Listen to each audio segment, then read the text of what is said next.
Okay, everybody, hello. Welcome to Facebook Live with Sallie Krawcheck and Cahn. The two ladies that are going to give you a bunch of lectures on how to manage your money. Because money and power. Not lectures. No. Fun tips and advice. Indeed.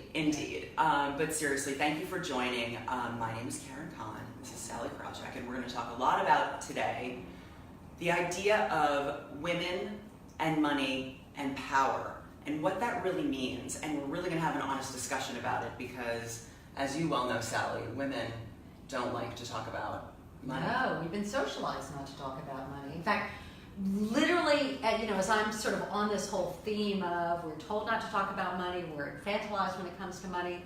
Literally yesterday I was out in a restaurant and I heard a little girl say to her daddy, how much did our car cost? And he said, sweetheart, that's not something we talk about. And I thought, oh, Dad, missed opportunity to have a conversation about, how we budget, how we decide what to spend, etc. No, we're told not to talk about money. And I had that same mistake yesterday. So we're going to spend the next, 30 to 40 minutes really talking about women and investing, and we're going to hear all about what Ellevest is doing. They are literally disrupting the investing space for women, and we really need to pay close attention to what Sallie's going to say. Before we go into that, Sallie, just very quickly for the viewing audience at home who may not know what iFundWomen is. iFundWomen is a fundraising ecosystem for women-led startups and small businesses. So if you are an aspiring entrepreneur, a current founder of a company, and you need to raise a round of cash to fund your proof of concept, your pilot, your prototype, or even go to market to get your first customers or fund a pivot, you can come to iFundWomen and do that. And we will help you do that through our crowdfunding platform. And equally as important as raising the money is honing your pitch and owning your power in your pitch to go out and to be able to raise money, whether it's a cash round through crowdfunding or with investors down the road. And so that's what iFundWomen does. So without further ado. And I love it. I think you've got a great business and you're doing great work. Thank you. So from one sister in the hustle to another. Yep. All right, so we're going to jump into it. So we have talked to you, our faithful iFundWomen community, through our Slack network, through Facebook, through Twitter, and we said we were talking to Sallie, and of course, the analytics went like this because everyone wants to hear from Sallie. So these are real questions from you, and we're going to jump into them. So this is from lots of iFundWomen members. Okay. I'm a few years out of college, have student debt, and the idea of planning for my financial future is incredibly daunting. What are some low-lift first steps that I can do to get started? Yeah. So we hear this often, I've got student loan debt, so can I invest? And the answer is mostly yes. What you need to do before you start investing is you're going to want to pay off any high interest rate debt, credit card debt. That stuff can be poisonous for you. Any auto loan debt, any debt where the interest rate is above 6, 7, 8%, you're going to want to get that paid off. You're going to want to have savings in what we call an emergency fund. That's going to be 3 months, 6 months in case of an emergency. And I hope you don't ever need it. I hope you don't need to do anything with it, but in case you get fired, which I've been fired, and I didn't think I would be, or your partner leaves you, and my ex-husband cheated on me with my ex-friend, and I didn't think that was going to happen either, or there's a fire in your apartment building, which we just had one in our apartment building or a flood a few weeks ago, or a flood, or a health, all the stuff you're not expecting, you need to have that money in there. And so, the rule of thumb is pay off any debt that's above 7 or 8%. Keep any debt, it's okay, but pay it on time. Something below 4%. And anywhere in between is sort of your call. Once you do that, once you've got that emergency fund set, probably the next move is if you're to start investing into a 401k at work if you have it, particularly if there's a match, because a match is free money. So if you put in X number of dollars or X% of your salary, your company will give you free money to do it. And 401ks and IRAs are great because there's a tax benefit to investing in them. Those earnings grow tax-free. So those are really your first steps. Over time, what you want to get to is of your take-home pay, you want to have 50% of it going to your needs. It's your rent, it's your work clothes, it's your car, 30% to fun because girls just want to have fun, obviously. wine is super important. You know, the mani-pedi is That's a must. The massage is a must. Yeah. You know, having a slightly better apartment is, you know, can feel like a must. Having the outfit you really don't need, but you sort of need, can go in there too. That's in the 30% bucket, and right? That's in the 30% bucket, and then 20% goes to grandma. You. Do you have a name for your grandma? You. My grandmother's name? They're No, both dead. no. Who are you? Oh, who am I? You got a name, grandma. You. Girl. I'm Esther. I'm Yas Queen. Yas Queen. Okay, fine. So Yas Queen and Esther. I'm Yas Grandma. You gotta actually picture her, right? You gotta picture her because you need to be putting money aside for Esther? her. Because that was my grandmother's name. Aww. And it's a great grandmother's And it name, means right? queen in Hebrew. Well, there we go. There you go. So you want to be making sure she's got the Harley, right? She's a cougar. She's dating a younger guy because we live 6 to 8 years longer than men. So let's make those 6 to 8 years after our spouses passed away really a great one.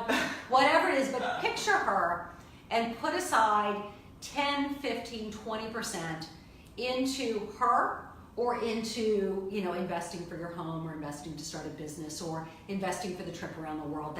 That stuff that's going to be great, but that's further down the horizon. The Esther Fund. I actually really Esther love Fund. that. I've never thought of that before. Maybe we'll call it that. The Esther Fund. Absolutely. Yeah. I think that's brilliant. Yeah. And it means queen. So There we you go. know, you're on brand already. There we go. Okay, so for those women in college who have college debt, Sallie just told you what to do. Pay down your credit cards first, and then you can start thinking about what else to invest in. Yeah. So 401ks, correct? That's right. And then, emergency fund, and then if you like, come to Ellevest or someplace else that'll give you a diversified investment portfolio. We'll talk about that later.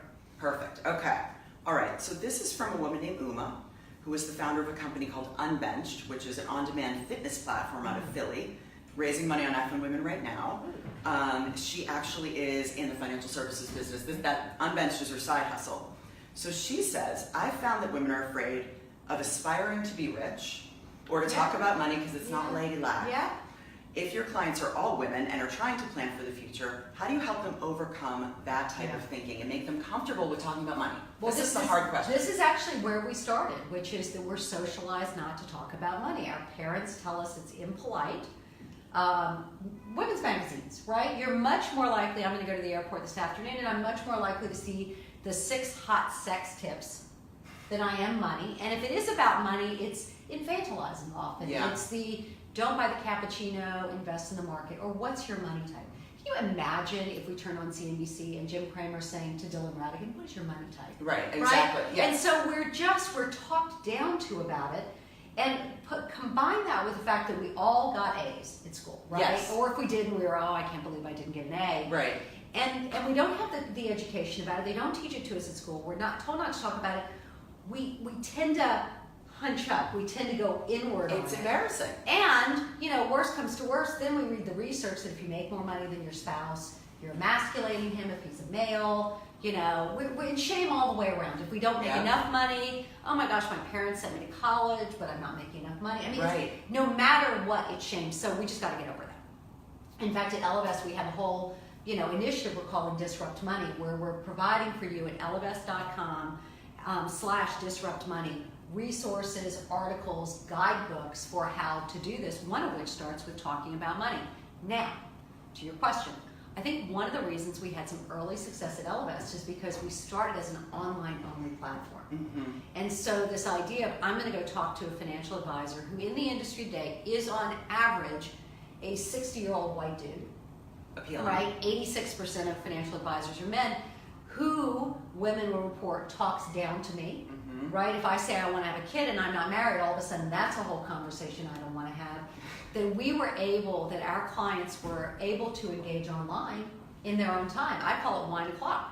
You know, 9 o'clock at night, you can see well, maybe I'll start the business a little later, maybe I'll have the kid a little sooner. Right. And it gives you the cover to do it without all that stuff coming in. Now, we've since added certified financial planners, financial advisors, because people do want to talk. You know, they have complicated issues they want to talk through, and sometimes you want a little reassurance. So, I mean, the answer to the question is the old Nike, just do it. Just do it. And I can say, and we are not in a partnership that makes money off of each other. We're just sisters in the hustle. I can tell you that I went through at wine o'clock. Yeah. And Ellevest has an unbelievable experience where you can go through it in the privacy of your own living room and really put in your truth, your financial truth, in a really fun UI. and it gives you some thoughts that are illuminating, and they don't spam you after. Right. Just a little PS, like they don't. Yeah. You're not spammy. No, You're not spammy. So go do it. If you're wondering like what the heck you should do, go do it. Well, the financial plan you put together is one that, back in the day when I was running Maryland Smith Barney, we would sell for $1,200. I feel like we're sounding like a telephone. No, but it's important. We wanted to give this sort of as our gift to women. Right. And you can have this investing plan, and then quite frankly, if you want, you can print it out and go invest with someone else if you want to. But, if you have, as you know, if you want to achieve something and you're just dreaming about it, you're not going to do it. That's right. It's when you write it down and then put the numbers to it where you're able to say, okay, I can't have the mansion and start the business and I can't do it all. Right. So let me think about, and we provide you with these trade-off tools, let me think about the trade-offs I'm willing to make. And it really gets you to hone in on a goal. Like, what's the That's most important thing to you? Is it traveling the world when you're an Esther? Right. Is it, is it buying a home? Right. Is it saving for your kids' college? And that's sometimes really... we deliver some tough news because Exactly. when we first started the testing, I want to do everything. You can't do everything. Can't do everything. Or if you do everything, you need to find a job that pays a lot more. And so we worried about that at the beginning. But what we find is that women are so practical. So Yeah. thank you for enabling me to walk through this again over a glass of wine, where all the truth The comes wine. out. I feel like we're Kathy Lee and Hoda. Why aren't we drinking right now? We should be. Okay. Because all I'll right. be asleep in an hour. You'll be asleep in an hour. Me too. Yeah. Okay, so here's a good one. I'm a newly minted entrepreneur in my 40s. Yeah. From the corporate world. I left corporate to pursue my dream. Great. Yes, maybe. I have a 401k for my previous company. What should I do with it? 401k is sitting in Fidelity. Yeah, so first of all, I love that you're an entrepreneur in your 40s, and everybody needs to throw out that idea that entrepreneurs are young, hoodie wearing, or turtleneck wearing 20-something-year-olds. I'm loving the research that says that older entrepreneurs are more successful, as Absolutely. one who has a little maturity herself. Indeed. So what I would do with that 401k is don't forget it. And it's fine if you leave it. A lot of folks roll it over into an IRA so that they have more control over it. They can invest in more things. Maybe your company was just in a Fidelity 401k and it's just Fidelity choices that you can make. A lot like to consolidate. You've got a 401k here and one from the other job and one from her job and the IRA, and bring it together so you can keep an eye on it. Regardless of whether you do that, we do something pretty interesting here at Ellevest, which is when you go through that plan you were just talking about, we take into account all of that. So you type in, I've got this 401k, this IRA, and the way we project your retirement is that we work to get you to 90% of your pre-retirement salary living through your full life. This is important. We are the only one of the investing platforms that take into account that women live longer and our salaries unfortunately peak sooner and we take more career breaks, right? So we Such model critical it. things. It's huge. I mean, those data points are critical. It's huge because if you're doing it on average and then you're a dude and you die sooner, you die with money. Right. If you're doing it on average and you're a woman or a dude who lives longer and you die later, running out of money, that's not good. So we do a couple things. We forecast you live longer. We get you to 90% of your pre-retirement income. Others do 70%. But we take into account all of that in the plan, whether you bring it here or not. Okay, so I like the idea of sort of consolidating it in one place so you have an eye on it. Absolutely. But even if you don't, we'll take that into account. Okay, so true confessions. That was my question. Oh, well I already told you. I know, but other people had that question. I know. I have this in the other conference. I am not alone. Okay, so, all right, so here's another one. I am a bootstrapping startup founder who isn't getting paid yet. Yeah. How do I think about investing if I'm not making an income? This is not my question. Well, if you're This is someone else's literally question. making no money, that's hard, right? It's hard to invest. Yeah. 20% of zero is still zero. Right. But here's what I would do, because what I suspect, a lot of folks are experiencing is I'm making money here, and then I don't make money for a while, and I make money here, and then I go out for a while and pick up a part-time job if the startup is getting going. And so I would go back to that 50, 30, 20 rule, which is even if you're being paid every once in a while or through a in side blocks, hustle right? or whatever. Try to shoot for that 50, 30, 20. Now, everybody can't do that. And so I don't want you to freak out if you can't do it. Like, gosh, I can't invest or save 20%, 1%. and then take it up to 2%, and then take it up to 5%, and take it up to 10%. Figure out what you can cut out. The most important thing is that you're making it a habit. It's important for a lot of reasons. It's important that just we floss our teeth, we go for runs in the park, we do yoga, and we invest out of every single paycheck some amount. That's just what we do. And it's great for compounding, because even if you think I don't have that much right now. What's compounding? Tell her. Well, so compounding is when you start investing early, right, and you get a return on that money. And then when you get a return again, you get it on that money plus the return. And then when the market goes up, you get it on that money and on the return and on the return, on the return. So there can be a snowballing effect. Albert Einstein called it the eighth wonder of the world, because you're earning money on money you earned. Right. And on money you earned, it's not just the original amount. So the sooner you can begin investing, the more you give compounding the ability to work for you. Yeah. So even if it's not that much, start early. The worst financial advice I ever heard was my ex-husband telling my brother, don't worry about investing in your 20s because you're going to make a lot more money later. And you're like, that's terrible advice. So dumb. So dumb. He didn't know about Albert Einstein's eighth He didn't know about wonder of the world. Really. That's a different talk show. That's a whole different. That's a different talk show. Okay, so that's a good one. So the key takeaway there for you bootstrapping startup founders out there who aren't getting paid, but most of you have side hustles. You do have some income. Start with 1% or 2%. Just make a habit and invest it. Yeah. That's the key. Yeah. Okay. This is a question from Sarah A. Sarah A, you know who you are. When working with financial advisors, I find I always wind up being in a conversation about whole life insurance. Yeah. Yeah. What's the deal?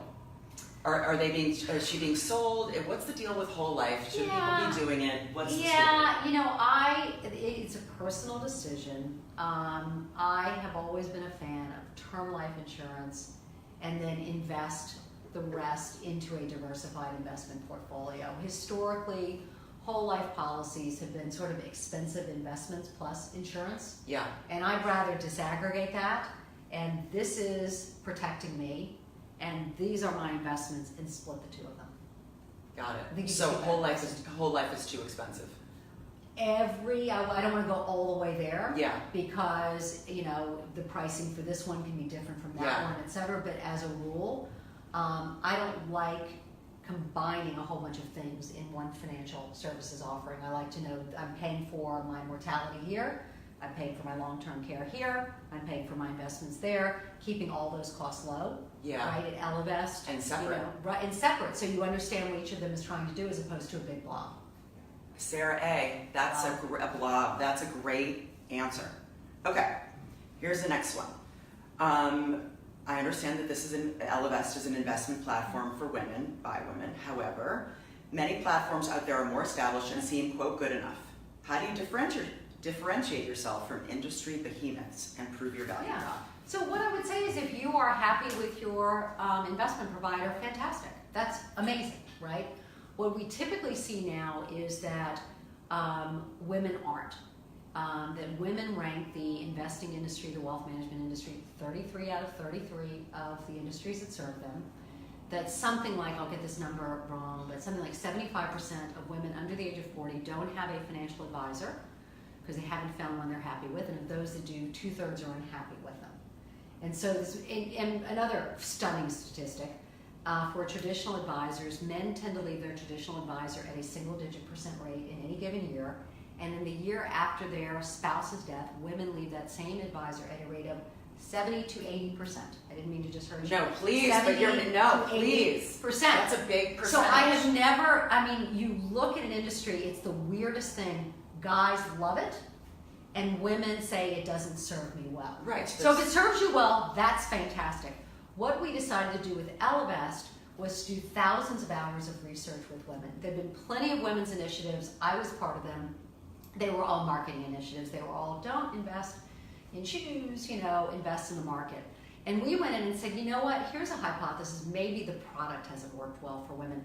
Maybe this idea that the street puts out there of outperforming and watching CNBC and what are your stocks going to do when the euro outperforms the yen? It was leaving women cold. And so we built a platform that, as we mentioned, is private. Yeah. right? So, online, so you can, work on it when you want to. That is the only one that takes into account in our planning that we live longer and our salary peaks sooner. Is the only one that is what is called truly goals-based. That it's not about outperforming this index. It's about, this is how much it's going to cost you to reach this goal. This is the portfolio that we've put together, completely customized to you.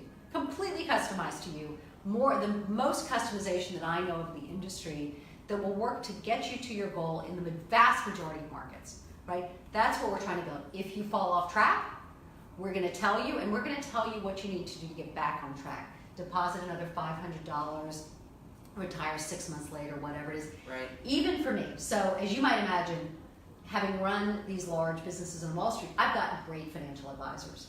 Well, when the market was down 1,000 points, not so long ago, which is hard for everybody, I called my financial advisor, am I okay, right? Am I still on target to, buy the apartment we want to buy? Right. Oh, yeah. And I'm like, that is not confidence inducing. Right. Whereas at You Ellevest, didn't hear any typing in the background. no, or I mean, any it was paper just, shuffling. it was like, just yes. him like, yeah, you'll be fine, because the market usually goes up because It'll correct itself. we were the ones where you could log in and you could see if you're still on track, right? That we show you, get to your goal, you should be in this channel. Log in, are you in the channel or not? If you're in the channel, you're fine. If you're not, you will have heard from us. Full transparency. Betterment and Wealthfront, who are two digital advisors that serve mostly men, crashed because everybody was panicking and going in, and oh my gosh, our volume barely moved because women knew if they heard from us, they weren't okay, right, and what to do, and if they checked in, they could see that they were okay.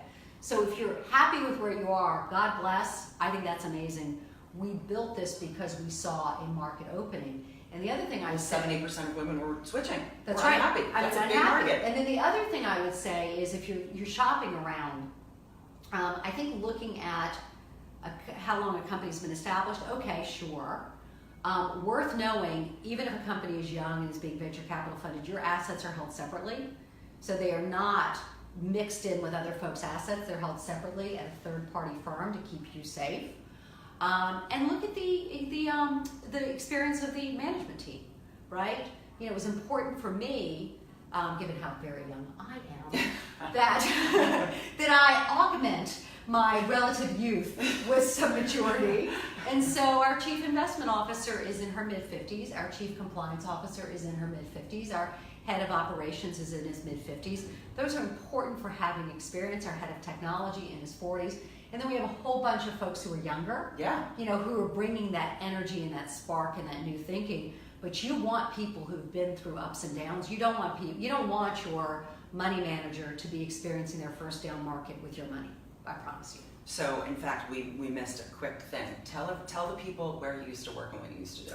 So, how long do we have? Just I've to done give a it, lot. what's your 30-second, who am I? So I am the former CEO of Smith Barney. I'm the former CEO of Merrill Lynch Wealth Management. I also ran U.S. Trust and the Citi Private Bank, and I was the Chief Financial Officer of Citigroup. Okay, so some street cred people. So listen to what she's saying. That's what we're saying. Listen to this woman. The only former she CFO knows what she's doing. of Citigroup's ever stuck her tongue out on a Facebook Live. I just stuck my tongue. Oh, great. Yeah. 1, 2, 3.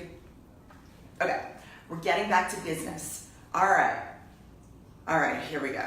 Should an entrepreneur put her own money into her business? Very And if personal yes, how much? decision. Very personal decision. I have a thought about this. What is it? Okay, so a wise entrepreneur once told me when I was starting my first company, and I was thinking, should I put my own money into this? She said, only put the amount of money in that you can comfortably afford to lose. It's like FU money, right? So whether that's $5,000 or $10,000 or whatever it is to you, if you completely lose that money, which most startups will, you're not going to cry about it. Right. You're not going to freak out. I I think think, right. and I felt that was a good sort of rule of thumb. And I would also say that when you graduate from iFundWomen, if you go out to venture capitalists, they're going to look for it. Yeah. And so if you, and I actually have had this argument with them, which is, okay, let me understand this. I'm putting my entire life, my entire reputation, right, and every waking moment into my startup, but you want me to put money into?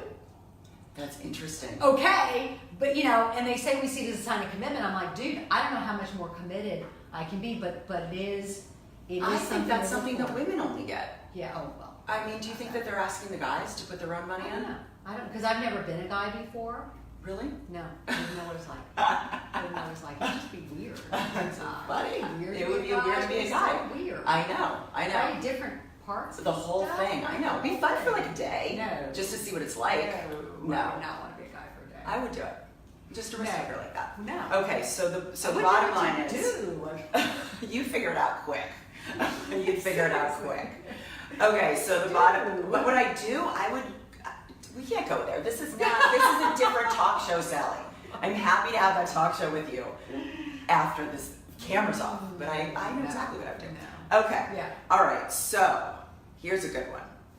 Yes. All right, this is I'm like, where are we? Okay, no, we're good. I'm getting back. All right, given the male-dominated industry Yes.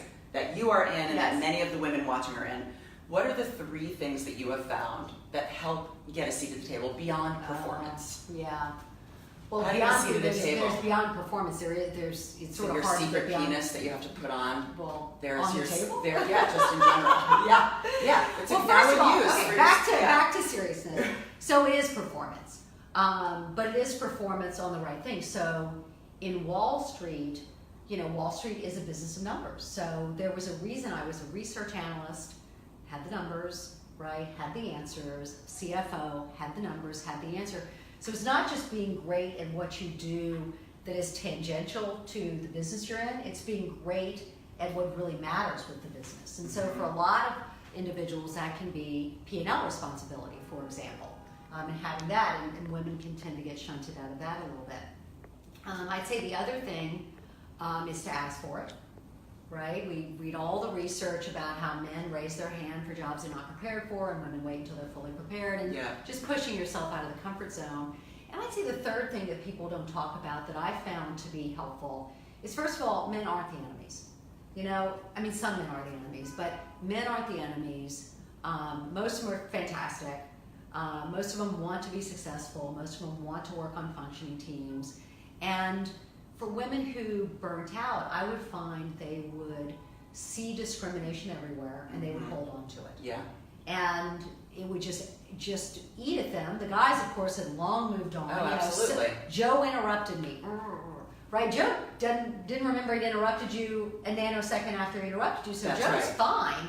You're the one who's holding on to it.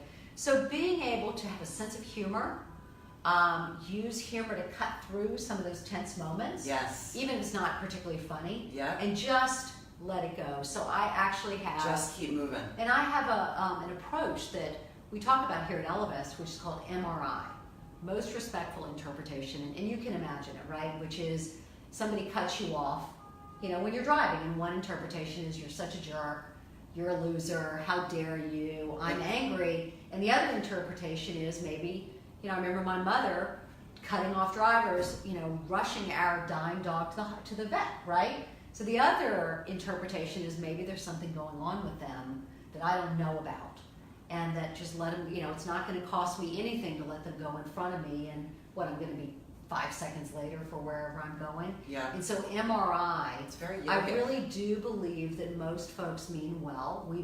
It's not that we have biases, but we've been socialized in a certain way that men tend to be, take the dominant position at work. So be great at what's important to your company, have a sense of humor about it, and then a little bit of MRI and a little bit of coaching the guys to help them be better. I think that's a beautiful answer, and I agree with all of that. It's my yoga teacher actually talks a lot about when you get cut off in traffic, the 2 responses, and it's exactly what you just said. It's you can flip them the bird and be all angry and get all angry about it, or you can take a breath and think that person probably has something going on, and why am I wasting this energy being angry? Because toxic energy is worse for you. Well, it's funny because I see it in some of the young people that, in their 20s, just want to be successful and they're so keyed up. And you say, you've got time. Or you don't, by the way. And if you don't, then what are you rushing for? Yeah. Right? But just, don't let the little things get you down. And I think as you become more mature, and both of my kids had health issues at certain points in time, and, my career has had ups and downs, and I, was leading a business that went through the financial crisis. you just learn, 9 out of 10 things aren't worth sweating. Yeah. And then really bring your full attention to that 10th thing, which needs to be sweated. Yeah. Well, that's the beauty of age too. Yes, We give that is the beauty. of less F's as we age, which I think is the best. Okay. Let's see. I have one that I definitely want to get to. And where is this question? Okay. Here it is. Ready, Sal? Yeah, I'm ready. I'm 39 years old. Mm-hmm. I have 2 kids. I'm sick of working. Yeah. And I want to start planning for retirement. How much money do I actually need to retire? Well, if you want to retire at the age of 39, a lot more than if you want to retire at the age of 65. You were kind enough to share some of these with me. I'm like, dude, nobody retires at the age of 40. Right. Right. And you're going to go cuckoo for If Cocoa you- Puffs. What's going to happen when your kids fly to no, coop? it's You're going to not. have no life. This isn't a how much money do I need. This is a you need to find another job. You need to find something that is fulfilling, that you enjoy. Because one of the saddest things I've seen, are women who leave work for a bit, or men who leave work for a bit, think they're done. My husband tried to retire in his 40s and then realized he's now in his 60s. Realized 40s, 50s, 60s. His mother lived to 99. 70s, 80s. That's a lot of friggin' golf. Okay? That's a lot of golf. So this isn't a, can I retire? This is you got to find a job that you love. Now, by Yes. the time you're ready to retire at the age of 65 or so, which is still too early. Yeah. Honestly, for us women, it's still too early. Experts say you should have 10 times your salary saved up. 10 to 10 12. times your salary 10 to saved 12, up. which is hyperventilating inducing, because how the heck do you get there? If you start now. But if you start early and you're investing that 10 to 15% and you're putting it in a diversified investment portfolio, historically Yeah. you would get there. But this whole, I'm 39 and I want to retire soon. First of all, I doubt you have enough money. Right. And You second need to of all, find your you're passion, sister. bored to tears and don't look for a man. That's funny. Well, she has 2 kids, so presumably they came from somewhere. Yeah, but see, the kids are going to be gone, and sorry, yes, clearly they came from somewhere. That ship has sailed. That's a sunk cost. You got the kids, but as one whose kids have gone to college, you're like so much going on. Life is so full. And then they leave, and then your cat dies like mine did. I know. And I'm so sorry. A couple months ago, right? Yeah, and this new cat is not cutting it. Oh my God, you're like a millennial stuck in This new cat is very cute, but doesn't really care for me. And I'm like, dude, this is your job. Stop calling me dude. I've realized that the people that we love Yeah. hate being called dude. Okay, My daughter was like, can you please stop calling me dude? Cat. This is your whole job, is to worship me. I will play with you and I will feed you, but you need to Get on board. to me and sit on me and all this stuff. And so all of a sudden you've gone from you're busy, you got a great cat, you got great kids, and everybody's gone, you have this cat who doesn't like you. And I'm still with my husband. And I've heard all But the it comes stories. down to the But girlfriends I've heard and all the the cats. I've heard every story of his. Of your husband's. Except for one. We'll save it. Which No, one are have you you ready not- for this? Yes. Are you ready? So I really thought I'd heard every story, and then I went to a cocktail party, and Meryl Streep was there, and she knew my husband. And I went, Uh-oh. I know, and I went Why home, would and we I'm have like, told you that? Gary, how could you do that? I never thought to bring it up. Oh my God. Maybe there's just like levels to Gary. Maybe this is your moment to rethink your love for Gary. I love Gary. Redirect the cat passion to Gary. You're welcome, Gary. What other famous people do you know that you I didn't know, bring up? right? in Meryl's a good 25 one. years? Really? I mean- They went to Vassar together. Oh, how fancy. Crazy. You're a fancy crowd. Yeah, okay. All right, here we go. We got a couple more. All right.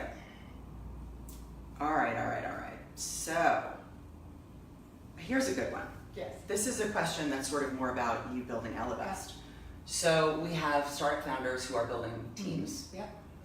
And are looking to build a solid team. Mm-hmm. What are the interview questions that you ask for the people that you hire at Ellevest? What do you look for? Yeah, we've sort of shifted it around. I don't know that there are any secret questions.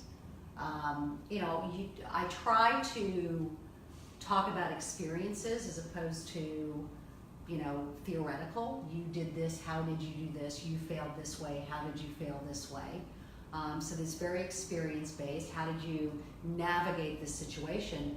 But I tell you what we're increasingly doing is bringing them in and working with them for a period of time. Yes. And for some we'll say, look, if you're a freelancer, we'll compensate you for it, etc. We don't want to be disrespectful. Right. But it's just better for all of us to understand, what how you interact with us, what ideas you bring, dating how before you marriage.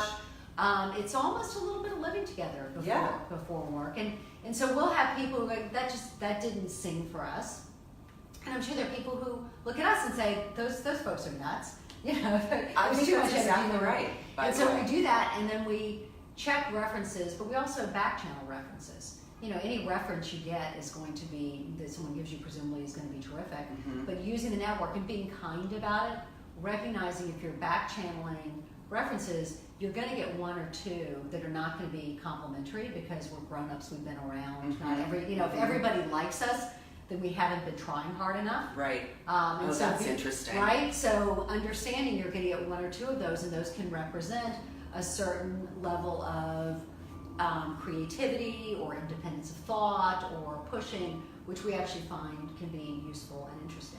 Ooh, I like that. Yeah. Okay, we have another question. How do I know if an investment opportunity is a good one? It's a very simple but difficult question. You don't.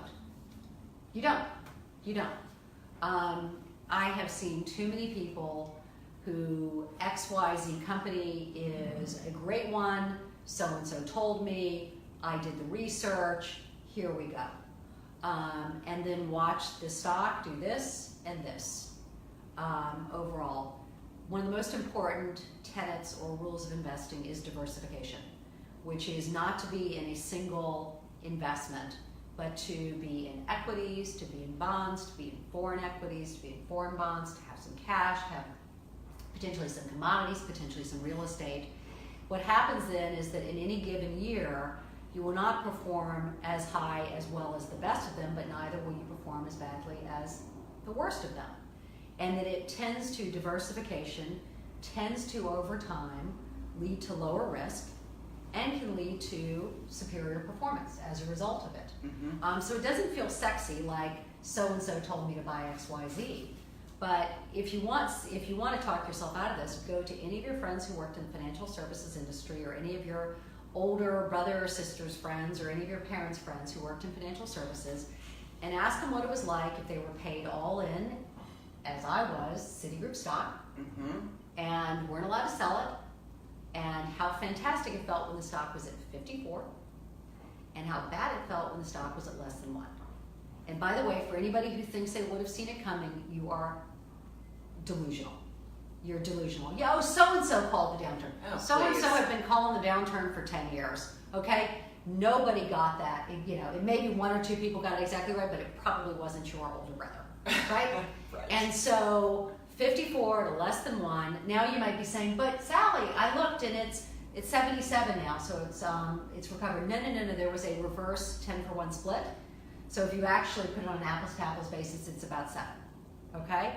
And that type of thing happened at Citigroup, Morgan Stanley, Goldman Sachs, not all to the same degree, Wells Fargo, Bank of America, you name it. Banks needed to be saved. People were wiped out and didn't see it coming. So yes, you'll hear the story of, Jeff Bezos, Amazon, concentrated position.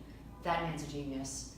For the rest of us, diversified investment portfolios tend to outperform. If you've got low fees, low cost, and you're in a class of security, you tend to outperform the vast majority of active managers who are buying and selling stocks, because very few people, if anybody, is smarter than the market itself. That's right. Do you think the market is just like gambling, basically? I think Bitcoin and the other cyber coins are gambling right now. It's hard to reach the fundamentals. I do not think investing is gambling.